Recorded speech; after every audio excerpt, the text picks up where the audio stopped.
Maghanap ka ng pinakasinungaling na tao. Yan yung mga OFW na kapag abroad lang, naging sinungaling na. Dito ko na lang nalaman na magiging sinungaling ka pala kapag nasa ibang bansa ka na.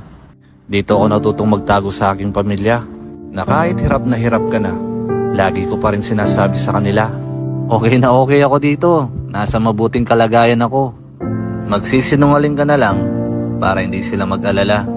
Minsan, babagsak ka na lang sa sobrang pagod, pero bawal magpahinga. Hindi ito katulad ng Pilipinas, na kapag ayaw mo na, ay uuwi ka na. Kaya kailangan mo pa rin bumangon, kahit na pagod ka na. Minsan, matatawa ka na lang, magtataka ka na lang kung paano mo kinakaya. Madalas nga din pala naming itago, na kapag mag-isa na lang kami, ay umiiyak kami. Gustong gusto na kasi namin diyang umuwi sa Pilipinas. Ang kaso wala pang ipon eh, di pa pwedeng umuwi. Madalas nga din pala naming itago, na madalas kaming nalilipasan ng gutom. Madalas, kape at biskwit lang ang almusal mo. Kailangan kasing magtipid. Malapit na kasi yung birthday ni Bunso. Ngayon ko lang talaga napatunayan na kapag naging OFW ka na, matututo ka talagang magsinungaling para di sila mag-alala.